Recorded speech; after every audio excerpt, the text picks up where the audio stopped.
Shalom. Puji nama Tuhan, saudaraku. Kita semua harus rela untuk dibentuk oleh Tuhan. Ya, karena Tuhan mau mengubah kita menjadi berharga. Nah, itu hanya bisa kalau saudara percaya kuasa Tuhan itu bisa memulihkan. Ya, 2 minggu yang lalu kita mendengar seorang pelacur yang namanya Rahab. Tuhan ubah menjadi seorang yang menjadi nenek moyang dari Raja Daud. Ya, dan itu luar biasa. Jadi namanya Rahab ditulis berkali-kali. Ex-pelacur, tapi diubah oleh Tuhan. Kenapa, Sku? Karena percaya kuasa pengubahan Tuhan. Nah, kalau sudah melihat gambar ini, sudah melihat ini lempung ya. Biasanya itu diambil di rawa-rawa.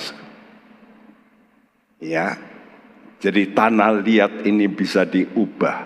Waktu saya browsing, ada porselen semacam ini bejana, Sku, yang salah satu termahal di dunia. Satu set harganya 50 juta dolar. Alias kurang lebih 800 miliar. Wow. Dari apa asalnya? Tanah yang tidak berarti. Ya, kalau penjunan bisa mengubah menjadi begitu hebat, Allah kita lebih hebat. Allah kita lebih dahsyat. Karena itu jangan saudara itu ngenyek ya, merendahkan orang yang mempunyai latar belakang buruk.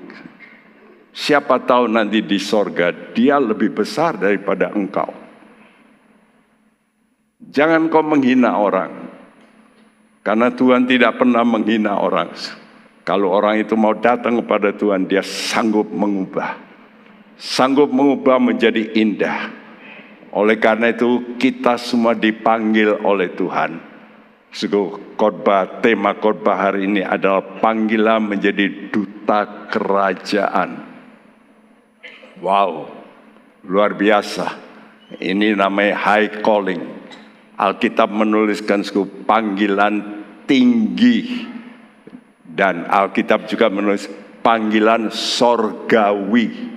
Ya, jadi semua kita, siapa saja orang berdosa paling bobrok seperti pelacur. Seperti juga kalau kita baca di Alkitab ada orang namanya Yeftah, preman, dipanggil oleh Tuhan. Dan diubahkan oleh Tuhan, dibentuk oleh Tuhan.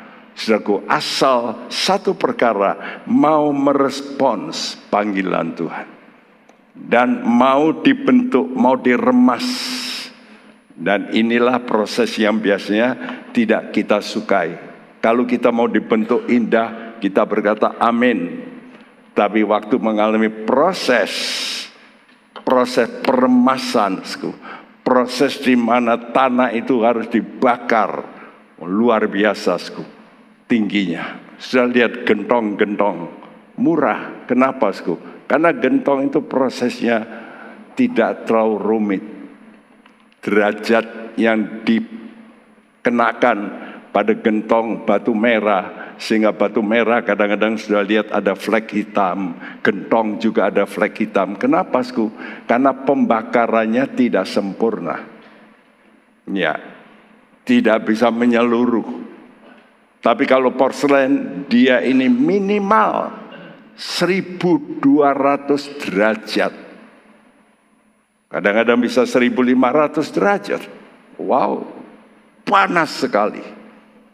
Nah, hidup kita, maukah kita dipanggil dalam panggilan yang tinggi?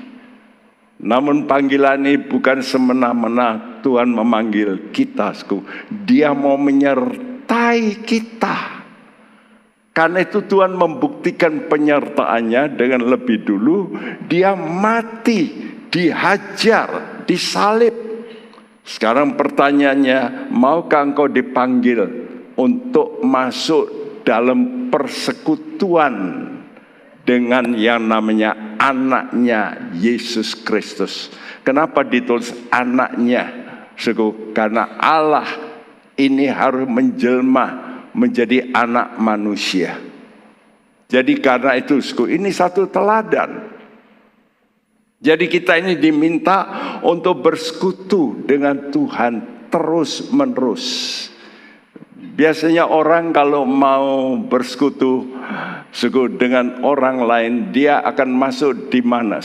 Dalam pernikahan. Betul enggak?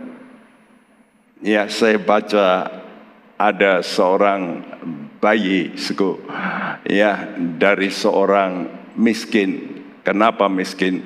Karena ditinggal suaminya, mabuk-mabuk lalu tinggal, dan dia pelihara bayi itu.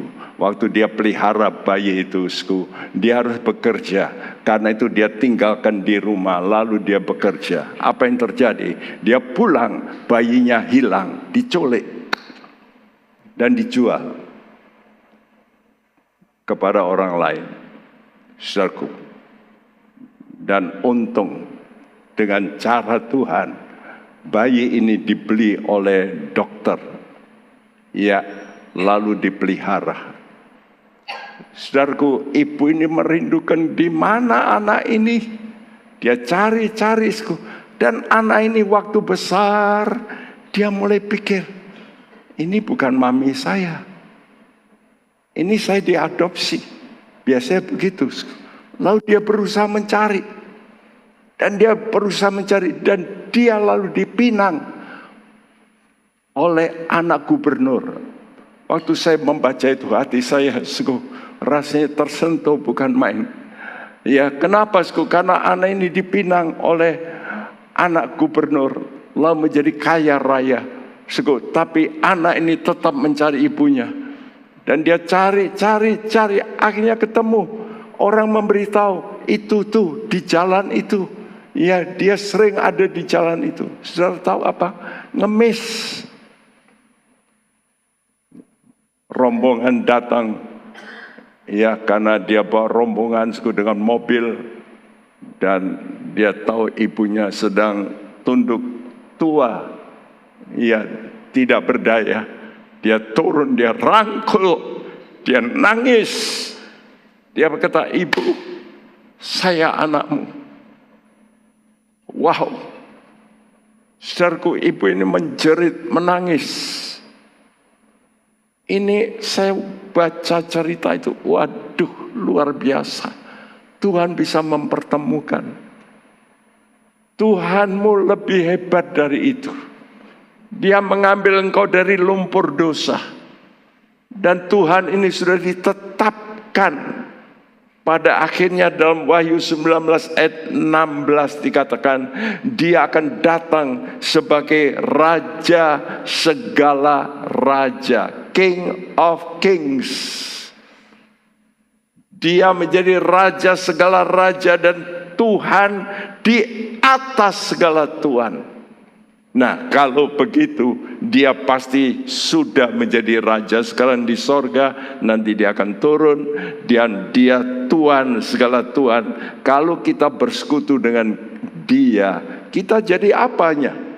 Kita jadi raja, betul enggak? Kalau dia itu raja segala raja, dan nanti dia turun ke bumi, dan dia akan menjemput kita, dan kita bersekutu dengan Tuhan setia. Dan kita dibangkitkan nanti dengan tubuh kemuliaan, rapture. Karena itu dengarkan khotbah hari Jumat tentang rapture. Mulai Jumat ini saya memberikan tentang rapture supaya sudah mengerti. Banyak orang nggak ngerti, nggak siap, sembrono dengan waktu, ya, tidak mau mempersiapkan diri. Dan itulah kemuliaan yang Tuhan nanti akan berikan. Kita akan diubahkan serupa dengan Kristus, memakai tubuh kemuliaan yang tidak bisa mati lagi, yang akan mulia, kekal selama-lamanya. Yang menjadi pertanyaan, percayakah kita? Biasanya kita baru mau percaya setelah melihat. Tapi kata Tuhan, berbahagia orang yang percaya walaupun tidak melihat. Kenapa, Saudara? Karena Tuhan sudah plot di sini. Tuhan sudah rencanakan. Dan kalau Allah berkata, tidak ada yang mustahil. Semuanya pasti digenapi oleh Tuhan. Oleh karena itu kita harus bangga. Dan tugas kita apa, Saudara? Mencari kemuliaan. Ini loh. Orang Kristen bukan mencari supaya nanti diberkati saja. Kalau itu saja tujuanmu berarti sungguh rendah. Saudara bisa ke gunung-gunung cari pesugihan, bisa. Tapi Allah kita bukan begitu. Dia ingin supaya kita mencari yang jauh lebih, yaitu kemuliaan Tuhan yang kekal selama-lamanya. Ya, karena itu Tuhan bertanya dalam Yohanes 5, how can you believe? Bagaimana kamu bisa percaya? Kamu yang mencari kemuliaan di dunia, mencari kemuliaan antar kita, tapi kamu tidak mencari kemuliaan yang datangnya dari Allah. Seringkali kita itu jaga image. Wah, kalau saya nanti gitu, saya dianggap apa? Wah, saya mesti begini supaya orang menganggap saya. Saudaraku, siapa yang menganggap pelacur? Tapi Tuhan mengubah pelacur itu. Saudaraku, hati kita utama. Karena itu tujuan khotbah ini, yaitu merespons panggilan untuk ditransformasi. Saudara mau enggak ditransformasi? Perhatikan kata transformasi itu bukan reformasi, bukan reformasi. Kalau reformasi itu reform, apanya yang diubah? Bentuknya, esensinya sama. Contohnya pohon itu bentuknya lurus dan sebagainya, lalu dipotong-potong jadi meja. Nah itu reform, bentuknya beda. Tapi esensinya apa? Kayu, tetap kayu. Tapi saudara tidak akan diubah seperti itu. Kita nanti tidak pakai tubuh seperti ini. Kita nanti akan diubah Tuhan menjadi tubuh kemuliaan. Dan ini yang harus kita pikirkan. Ini tujuan. Dan Tuhan ingin transformasi saudara menjadi duta kerajaan Allah. Luar biasa. Ini panggilan yang sangat tinggi. Karena itu nanti saudara baca, catat, ya. Saya senang kalau saudara itu suka mencatat Alkitab, lalu saudara ulang. Kalau saudara mau ingat, itu mesti mengulang. Waktu saudara dulu di SD, disuruh belajar sejarah, ya, saudaraku, saudara itu harus bisa menghafalkan, ya. Sekarang ini beda, zaman sekarang pengajarannya beda. Saya tanya anak-anak cucu saya, kalau saya tanya Lawang itu di mana? Lawang mana? Lawang Sewu. Kota Lawang kok Lawang Sewu. Sekarang ini banyak yang nggak tahu di mana itu Lawang, Jawa Timur gitu, nggak tahu. Ya, seringkali kenapa? Karena tidak perlu diajarkan yang hafal. Kenapa tidak perlu diajarkan yang hafal? Karena sekarang sudah ditaruh semua dalam namanya big data, data besar. Di mana? Di Google. Jadi saudara tinggal klik, udah muncul. Ngapain mesti dihafal? Wong ada kok, tak klik muncul. Sehingga sekarang beda, nggak pakai hafalan, pakai bagaimana download, betul nggak? Nyuplek gitu loh. Kalau bisa nyuplek pinter. Nanti kalau nyuplek lalu terjadi badai, lalu wifi-nya mati, bingung gitu. Betul nggak? Dan ini akan terjadi. Satu hari Tuhan akan bikin badai. Badai yang membuatku semua namanya perangkat ini mati. Jadi kacau semua. Ya orang ngebom ke sini bisa ke sana. Habis dia sudah lihat, dia pijet, bung, bung, pindah. Ini akan terjadi. Kalau terjadi badai di matahari, ya orang sudah lihat ini akan terjadi, sungguh mengerikan, ya. Nah, Tuhan itu mencari kandidat raja. Dalam ayat ini dikatakan dalam 2 Tawarin 16 ayat 9a dikatakan, karena mata Tuhan menjelajah seluruh bumi untuk melimpahkan kekuatannya kepada mereka yang bersungguh hati terhadap Dia. Ya, jadi mata Tuhan itu searching. Siapa ya? Orang yang akan aku limpahkan kekuatanku supaya berubah. Dan Tuhan melihat.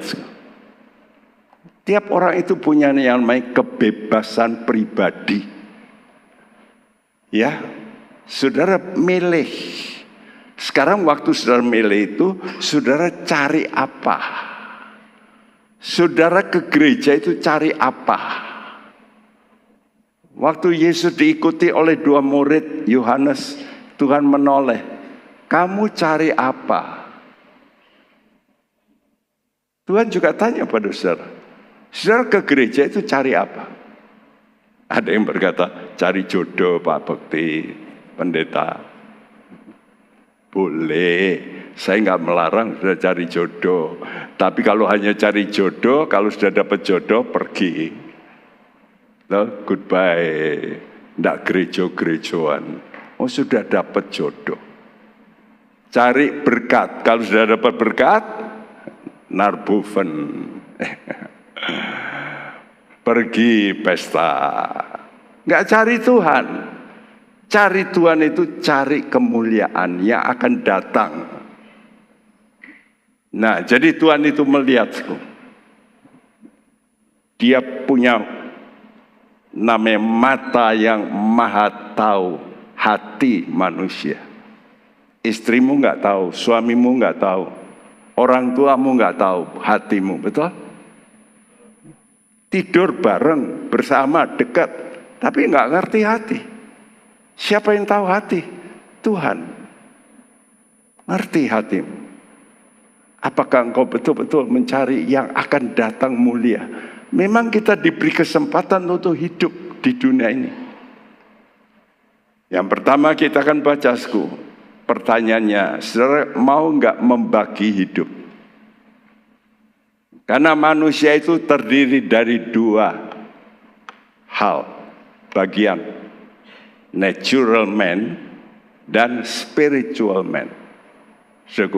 Jadi manusia itu mau tidak mau saudara mesti akui terdiri dari 2, yaitu yang natural, yang kelihatan, yang jasmania, dan yang tidak kelihatan. Apa yang tidak kelihatan?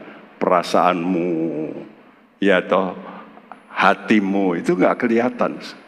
Saudara bisa datang ke dokter berkata, aku kecewa Pak Dokter, tolong disuntik supaya hilang kecewaku. Bisa? Bisa dikasih obatku, sanak tidur. Supaya lupa, blow on sebentar. Nanti hilang. Banyak orang ke night club untuk apa? Untuk menghilangkan stres. Habis pulang balik ketemu meneh sama istrinya. Bertengkar lagi. Betul nggak? Kenapa? Karena dalamnya nggak diubah. Cuma luarnya saja. Ya, beberapa saudara saya konseling, dia berkata, saya salah Pak Bekti. Kenapa saya menderita begini? Karena dulu saya lagi ngamuk-ngamuk gitu. Saya itu suka pergi night club. Nah, kalau di night club tahulah ada yang ngelus-ngelus. Waduh kok seneng ya. Tapi pulang Nggak seneng lagi. Hidup itu realitas, kenyataan, harus kita hadapi. Ya, jadi saudara mesti tahu bahwa ada hidup jasmani dan hidup rohani. Walaupun kau kaya raya, belum tentu bahagia. Belum tentu. Kenapa? Karena di dalammu tidak ada damai. Kalau betul orang kaya senang damai, nggak ada orang kaya bunuh diri. Kenyataannya lihat bintang-bintang film, matinya mengerikan. Marilyn Monroe, Elvis Presley, orang-orang kaya di Jerman yang punya kekayaan luar biasa bunuh diri. Kenapa? Karena hatinya nggak bisa damai. Ini namanya spiritual. Ini roh.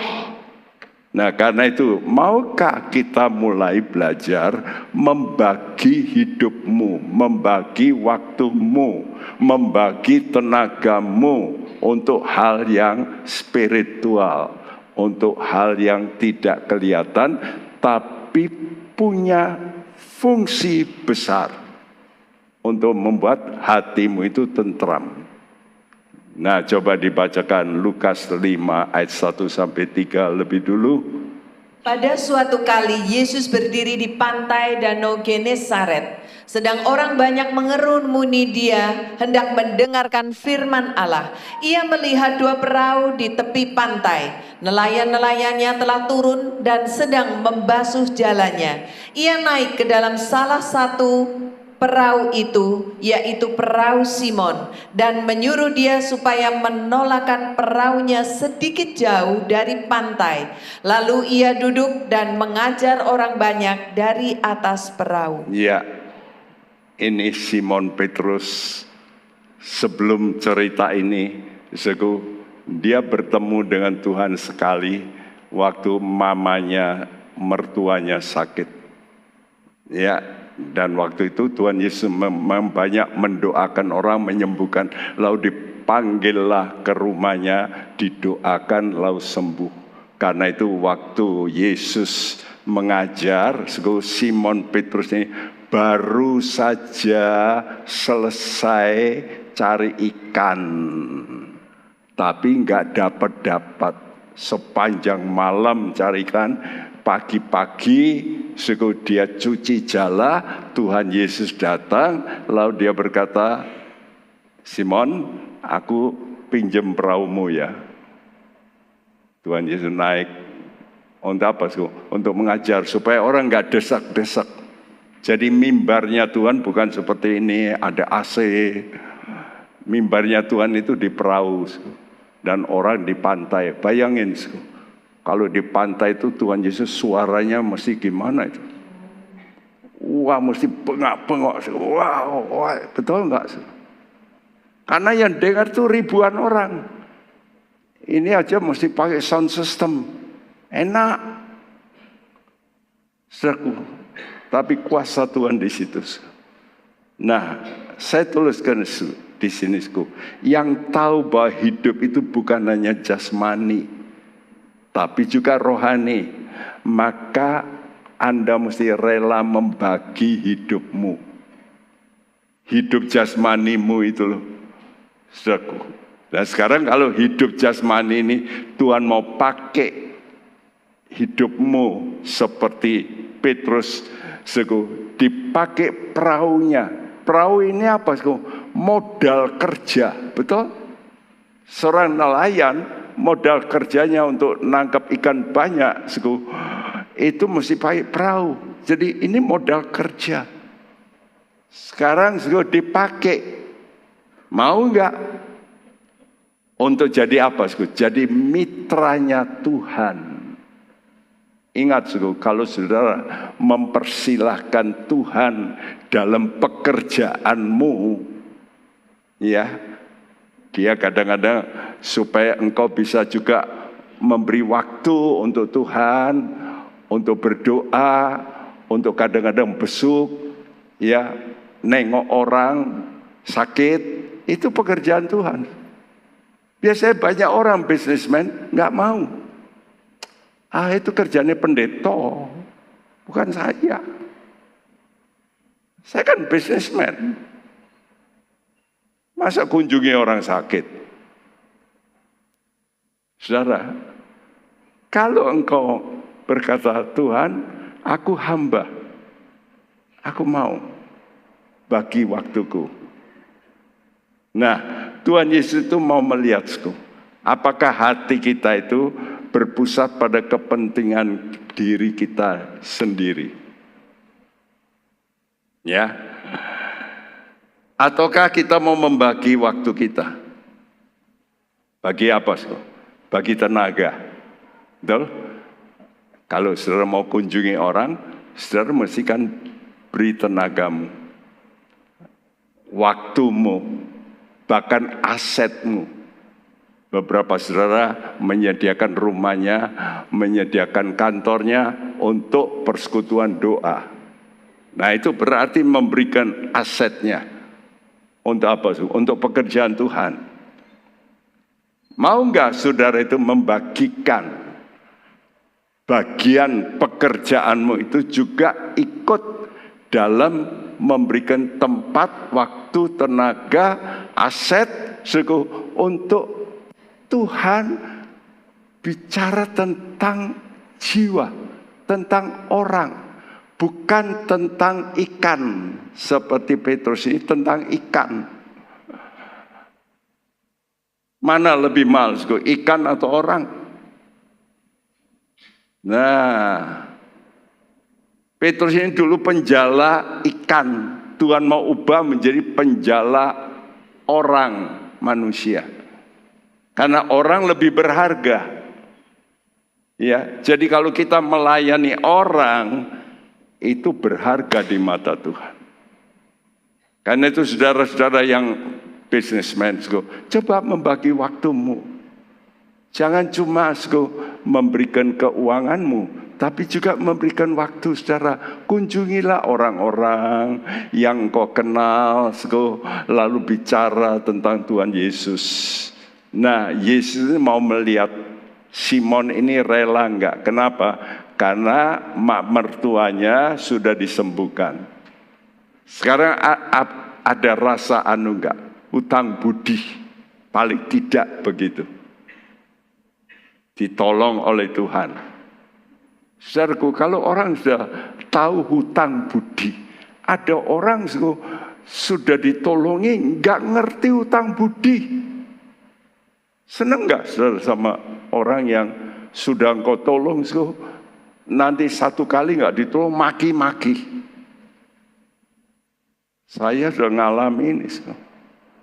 Pelayan-pelayan Tuhan ya yang sudah saya tolong, sampai begitu rupa, satu hari permintaannya nggak saya temui. Wah, jadi saya bisa ini orang.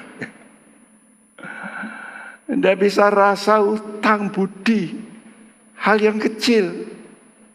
Petrus ini melihat mak mertuanya disembuhkan Tuhan. Pertanyaan Tuhan, apakah kita mau membalas kebaikan Tuhan? Dalam Mazmur dikatakan 116 ayat 12. Bagaimana akan kubalas kepada Tuhan segala kebajikannya kepadaku? Iya, bagaimana aku balas? Sekarang saya tanya saudara. Saudara bernapas. Dari mana saudara bernapas? Halo? Pakai O2-nya siapa? O2 rumah sakit. Bayar saudara.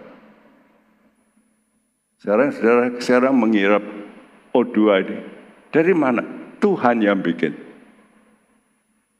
Tuhan yang bikin tumbuh-tumbuhan. Tuhan yang bikin tanah sampai muncul tumbuh-tumbuhan. Benar? Saudara menghirup. Bayar enggak mestinya? Bayar. Hitung aja saudara masuk rumah sakit, saudara pasang selang, uang enggak enak, bayar ya. Sekarang saudara sedot tiap hari, bayar berapa itu? Matahari, saudara bayar berapa? Kalau mataharinya Tuhan klik, mati kan? Mati semua kita kedinginan, beku. Betul? Bayar berapa?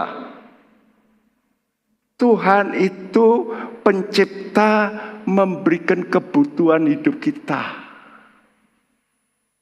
Kita ini mesti ibadah. Kita ini suka memuji Tuhan. Terima kasih. Ya, karena itu saya tuliskan, maukah Anda berusaha melakukan hal-hal rohani untuk hidupmu? Kenapa? Karena Tuhan berkata dalam Matius 4 ayat 4, manusia bukan hanya hidup dari roti saja, bukan hanya makanan saja yang saudara makan, tapi saudara bisa nanti hidup kekal nanti setelah mati, saudara masih bisa hidup, itu oleh karena firman Tuhan. Nah, ini penting. Ini yang pertama, mau tidak kita membagi hidup, waktu kita, tenaga kita, pikiran kita, untuk pelayanan kepada manusia. Karena itu gereja kadang-kadang, ya ini barusan banjir. Wih, banjir ini banyak orang tinggal di rumah. Gimana dia, apalagi kalau orang tua. Maka dari gereja kirim makanan, mereka harus lewat banjir-banjir. Ya, saya lihat gambar beberapa saudara kita ini, sampai perempuan-perempuan juga sampai tergenang loh, sampai seperut begini, hanya untuk membagikan makanan. Dari mana? Ya, dari anak-anak Tuhan yang tergerak lalu membeli ya makanan untuk dikirim. Tapi perlu tenaga yang mengantarkan, betul tidak? Itu pelayanan. Itu melayani siapa? Manusia. Bukan cari ikan, tapi manusia. Nah ini loh, sudah mesti ngerti. Oh iya, ya, kita membuat banyak gereja-gereja di luar pulau juga. Ada 100 lebih gereja-gereja yang kita bantu tiap bulan dari gereja ini. Sampai pembangunannya. Ya. Bagaimana mereka bisa hidup? Ya, dari saudara. Jadi kolektor yang sudah berikan bukan untuk melulu Pak Bekti. Saya cuma terima gaji sebagian kecil saja. Kalau saya mau ambil semua, saya bisa tiap hari bulan pakai mobil mewah. Tapi saya ngerti menjadi hamba Tuhan itu melayani. Komitmen harus rela mengikuti kehendak Allah, bukan keinginan daging. Nah ini pertanyaan kedua, mau mengikuti keinginan daging atau keinginan Tuhan? Sudah lihat gambar di sebelah kiri itu kira-kira gimana? Orang ini gimana kira-kira? Habis kerja, betul nggak sih? Capek, sudah sampai teler. Nah itu Petrus sebetulnya. Petrus ini kerja semalam-malaman, cari ikan, nggak dapat. Sekarang balik, baru cuci jala. Tuhan Yesus berkata, tak pinjam ya perahumu. Aduh, Tuhan Yesus kok enggak ngerti toh? Aku ini lagi capek kayak gini, disuruh-suruh. Ya, nanti kita melihat bukan hanya ya dipakai perahunya, nanti disuruh. Yang kedua, dipakai perahu aja ini dia sungkan. Ya, saudaraku, ini gambar bagus.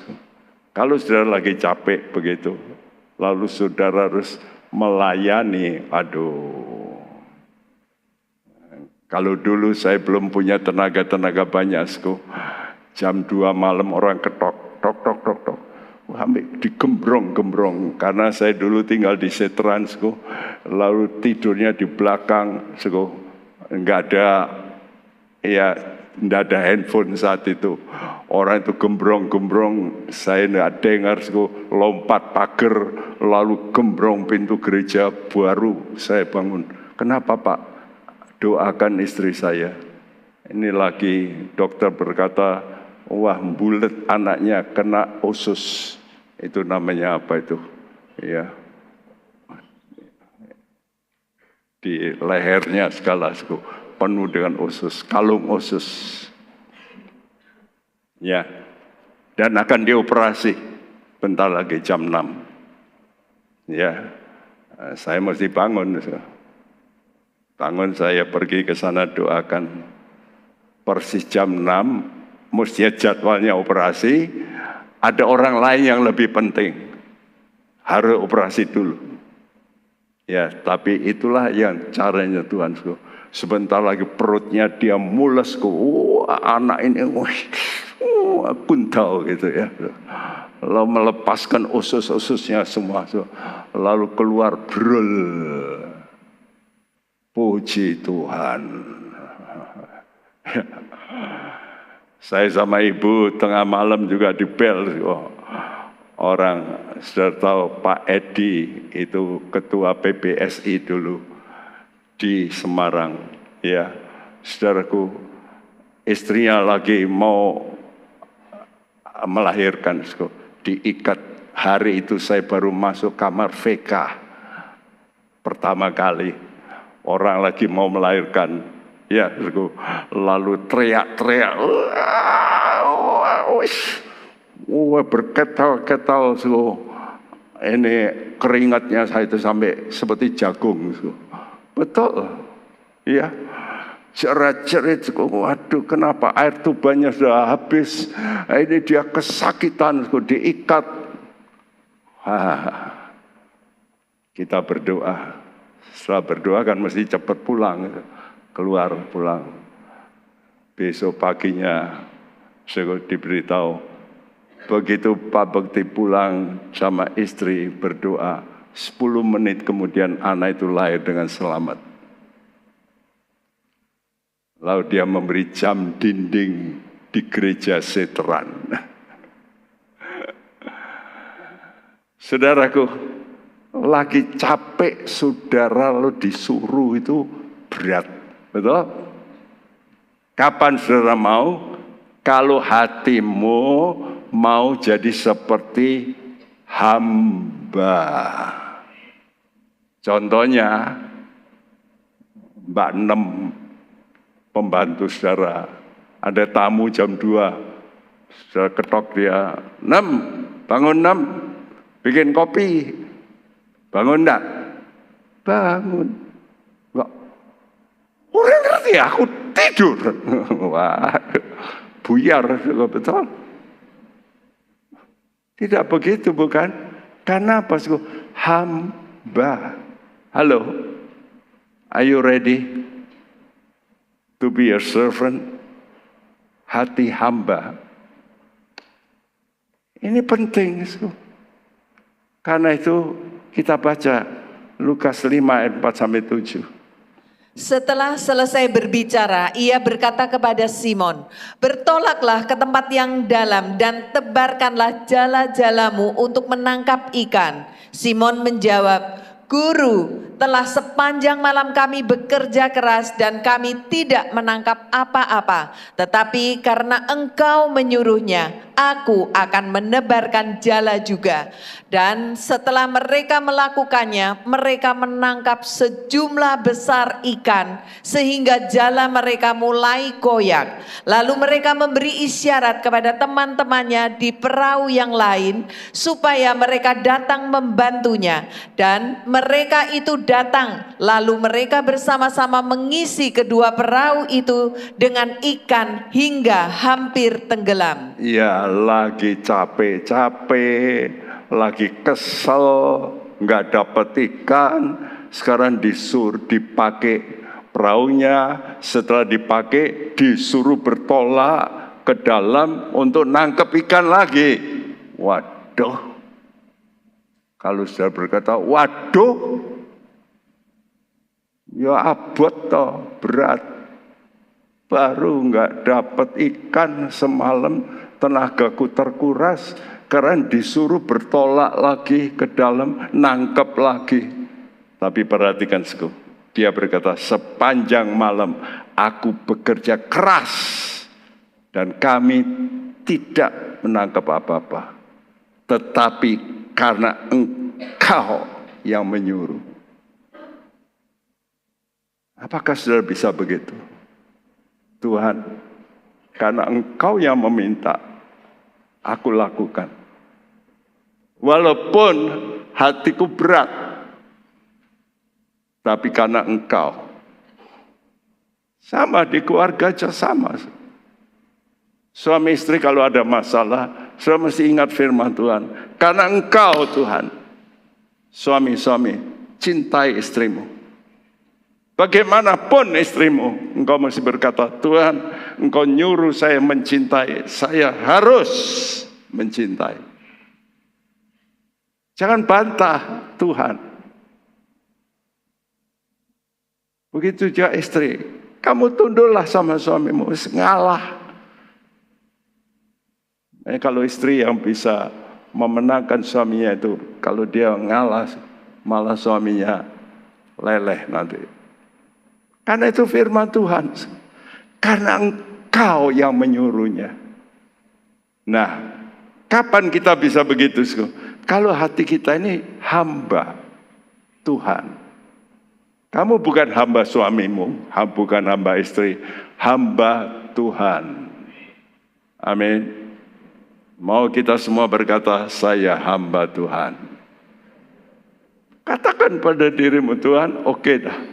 Aku sekarang ngerti, Tuhan itu maha kuasa. Aku mau jadi mitramu. Ya. Dan karena Engkau. Nah, kalau mau jadi hamba, siap apa sih? Menderita. Menderita bukan karena dipukul. Menderita itu banyak di jiwa, saudara. Perasaanmu, kena pikiranmu, nggak masuk logika, kehendakmu, di stop. Nah, ini perkataan Paulus. Kenapa dia rela ya mengikut Tuhan. Roma 8 ayat 35-36. Siapakah yang akan memisahkan kita dari kasih Kristus? Penindasan atau kesesakan atau penganiayaan atau kelaparan atau ketelanjangan atau bahaya atau pedang? Seperti ada tertulis, oleh karena Engkau kami ada dalam bahaya maut sepanjang hari. Kami telah dianggap sebagai domba-domba sembelihan. Iya, siapakah yang dapat memisahkan aku dari kasih Kristus, kata Paulus. Ini kuncinya, saudara mesti tahu lebih dulu Tuhan mencintai Anda. Apa buktinya Tuhan mencintai? Dia mau rela mati demi engkau, supaya engkau selamat. Pengertian ini mesti ada pada setiap orang Kristen. Kenapa banyak orang Kristen malas melakukan pekerjaan Tuhan? Karena tidak ngerti ini kasih Tuhan. Kalau engkau tidak percaya Yesus, engkau nanti bisa dihukum kekal. Neraka. Kenapa Yesus datang mesti mati? Membayar dosamu dan dosaku. Ini yang saudara harus berkata, Tuhan, thank you Lord Jesus. Terima kasih. Aku nanti bisa masuk surga karena engkau menderita. Nah, kalau Tuhan sudah menderita sampai begitu rupa, sekarang sudah disuruh sedikit saja menderita, enggak mau. Gimana toh? Hamba itu mesti rela menderita kalau diperintahkan Tuhannya, Tuhan kita Yesus. Ya, Itu tanda engkau mengasihi Tuhan. Paulus berkata, for thy sake, for your sake, oleh karena engkau, kami, kata Paulus, hamba-hamba Tuhan, ini dalam bahaya maut. Ya, kami seperti domba sembelihan. Karena itu banyak hamba Tuhan juga menderita, batin ya, lebih-lebih. Omongan dari jemaat kadang-kadang, wah dulu saya diberitakan macam-macam, udah A sampai Z, ya korupsi, ya berzina, ya apalah, macam-macam. Saudaraku, menyakitkan hati, tapi nggak apa-apalah, itu kan omongan saja. Hanya yang menyadari betapa kasih Kristus, pengorbanannya dengan darah. Karena itu Tuhan buktikan, dia disalib itu supaya saudara ingat, salib. Kenapa kita malas? Karena kita nggak ingat salib Tuhan. Kenapa kita tidak rela ngalah? Karena nggak ingat salib Tuhan. Kenapa kita terus nuntut? Karena kita nggak ingat salib Tuhan. Kalau engkau ingat salib Tuhan, engkau berkata, Tuhan, oke, aku mau mengasihi kamu. Dan tunjukkan kasih-Mu itu. Sebab Tuhan berkata, jikalau kamu mengasihi aku, turutilah perintahku. Itu tanda kamu mengasihi aku. Ya. Dan kalau kita menurut firman Tuhan, nanti engkau berkata, waduh berat. Oke, aku beri penolong, Roh Kudus. Berat nggak ngikuti Tuhan? Berat. Tapi Tuhan kata, jangan takut. Aku akan menyertai dengan Roh Kudus. Karena itu hamba-hamba Tuhan yang benar. Kalau tidak ditolong oleh Roh Kudus, quit. Adalah buat apa jadi hamba Tuhan? Berat. Di Amerika itu sudah beberapa tahun yang lalu, tiap bulan atau tiap bulan 1.500 pendeta ngundurkan diri. Nggak jadi pendeta lagi. Nggak kuat.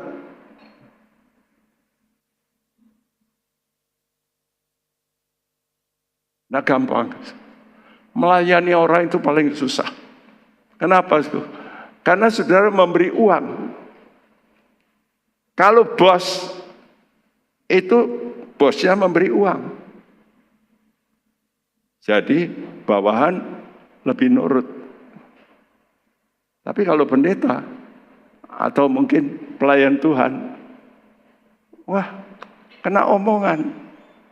Makanya saudara saya minta, tolonglah mendoakan pendeta-pendeta, mendoakan pelayan-pelayan Tuhan supaya mereka kuat.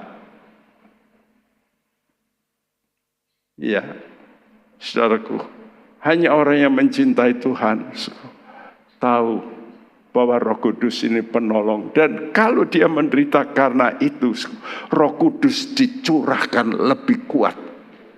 Dan Roh Kudus itu kata Tuhan meterai tanda kepemilikan. Sehingga orang yang mau melayani Tuhan penuh Roh Kudus, dia merasakan saya milik Tuhan pasti. Itu semacam dapat cincin dari Tuhan. Cincin untuk jadi mempelai. Ya, karena itu jangan takut rugi, kalau harus menuruti kehendak Tuhan. Kenapa kita tidak perlu takut rugi kalau menuruti kehendak Tuhan? Ya, karena Dia sebagai Bapa yang tahu, ya, Bapa yang mengerti. Saudaraku, mencukupkan. Next slide, ini nggak bisa.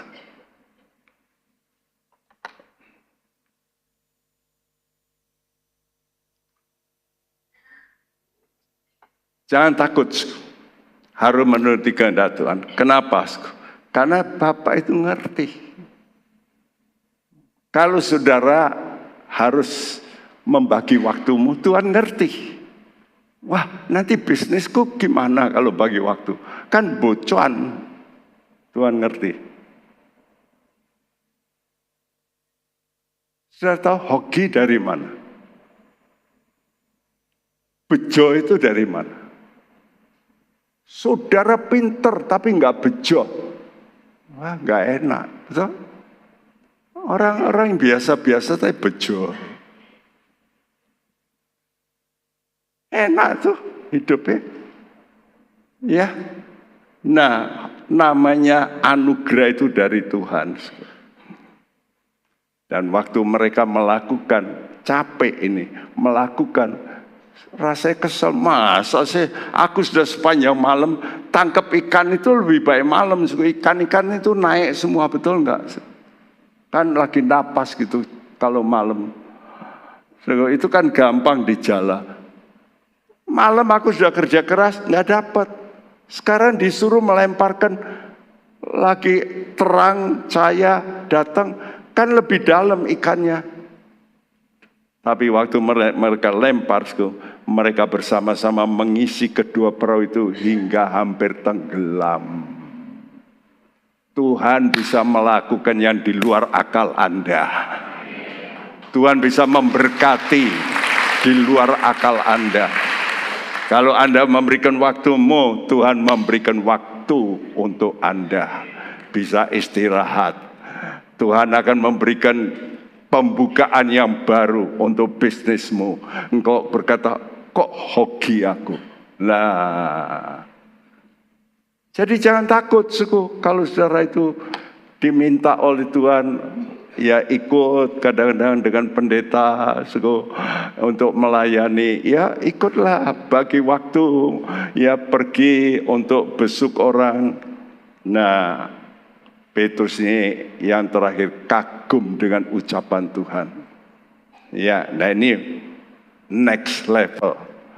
Jadi ada orang yang cukup dengan dapat berkat, ikut Tuhan, waduh, melayani. Tapi sekarang Tuhan minta yang lebih gitu. Ini untuk saudara yang mau naik tingkat ya, saudaraku.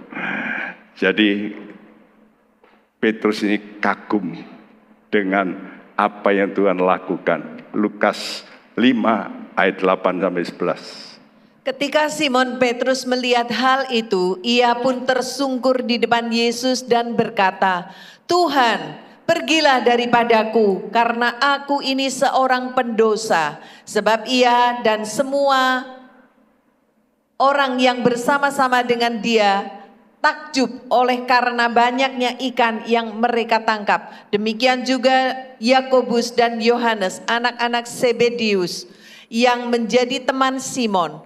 Kata Yesus kepada Simon, "Jangan takut, mulai dari sekarang engkau akan menjala manusia."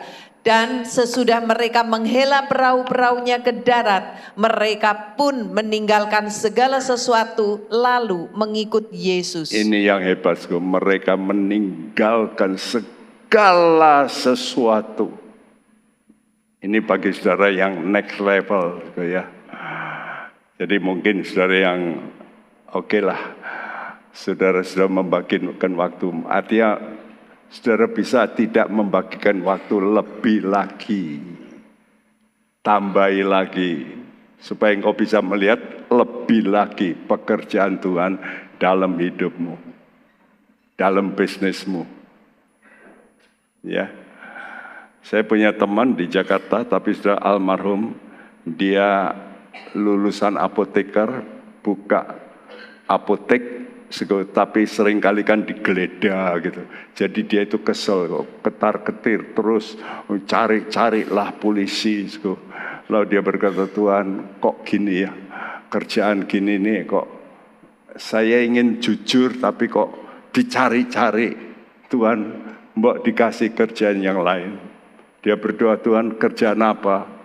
Suara Tuhan kata, "Getuk." Getuk. Doa lagi, getuk. Mulailah dia bikin gedok. Mana ya? Apoteker. Jualan gedok.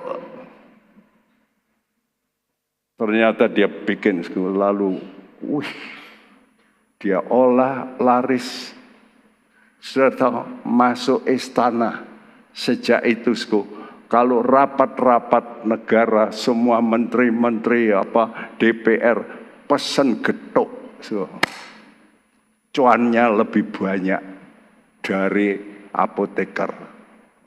Loh, jangan menghina gedok loh. Namanya hoki itu, bejo itu lebih hebat sih daripada pinter. Ya, orang pinter tapi nggak punya duit. Banyak nggak? Banyak. Ya, saudaraku, Tuhan ingin memanggil saudara kepada persekutuan. Tapi yang paling susah itu orang sombong. Kenapa? Karena suka menghargai orang lain. Dan disinilah karakter Petrus. Dia berkata, aku ini seorang berdosa.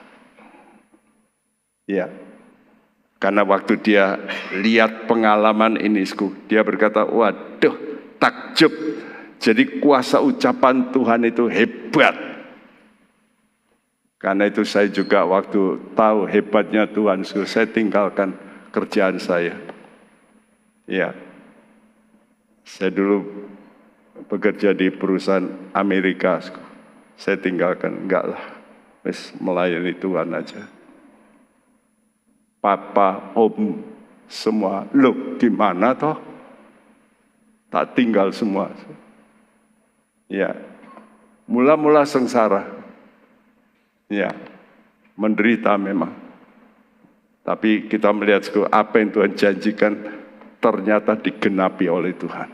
Memang tidak instan. Perhatikan proses. Siapa yang percaya kuasa firman pasti akan rela mentaati firman. Dan Tuhan kata, ikutlah aku. Dan Petrusku tanpa pikir panjang, oke, I will, saya ikut. Ya, kenapa? Karena ucapan Tuhan hebat. Masa nanti aku kerja sama Tuhan, ucapannya enggak hebat? Pasti hebat. Ya, makanya waktu itu Petrus selalu tanya sama Tuhan. Matius 19 ayat 27 sampai 30. Lalu Petrus menjawab dan berkata kepada Yesus, kami ini telah meninggalkan segala sesuatu dan mengikut Engkau. Jadi apakah yang akan kami peroleh? Kata Yesus kepada mereka, aku berkata kepadamu, sesungguhnya pada waktu penciptaan kembali, apabila Anak Manusia bersemayam di tahta kemuliaannya, kamu yang telah mengikut aku akan duduk di atas 12 tahta untuk menghakimi ke-12 suku Israel. Dan setiap orang yang karena namaku meninggalkan rumahnya, saudaranya laki-laki atau saudaranya perempuan, bapak atau ibunya, anak-anak atau ladangnya, akan menerima kembali 100 kali lipat dan akan memperoleh hidup kekal. Tetapi banyak orang yang terdahulu akan menjadi yang terakhir, dan yang terakhir akan menjadi yang terdahulu. Ya, perhatikan, banyak orang terdahulu sudah Kristen lama tapi nggak maju-maju karena kurang komitmen. Ada orang Kristen baru majunya pesat, church. Kenapa? Karena lebih komitmen dalam membagi waktu dan sebagainya. Ya, ada orang Kristen sudah lama di gereja, kok ngene wae, kok begini-begini aja, karena kurang komitmen. Masa Tuhanmu itu bohong? Tuhanmu pasti tidak bohong. Perkataannya selalu ya dan amin adanya. Pasti digenapi. Kata Petrus, kami ini sudah meninggalkan segala sesuatu mengikut Engkau. Apa yang kami peroleh? Kata Tuhan, nanti ya aku berkata padamu, sesungguhnya pada waktu penciptaan kembali, jadi nanti bumi ini akan Tuhan ganti bumi yang baru. Nanti kamu tinggal di bumi yang baru, kamu akan duduk di atas 12 tahta. Nanti. Waduh, nanti ya enggak kelihatan, betul? Nah, ini masalahnya. Inilah yang butuh iman. Tapi yang kedua, kalau kamu meninggalkan karena namaku, saudaramu, perempuan, bapakmu, ibumu, ladangmu, kamu akan menerima kembali 100 kali lipat. Di mana? Ya di bumi. Kamu nanti akan punya saudara 100 kali. Dan saya sekarang menerima saudara-saudara ini lebih dari 100. Betul? Ini fakta. Saya tinggalkan.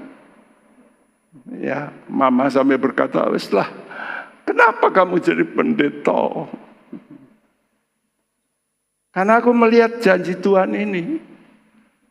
Aku kasih 100 kali.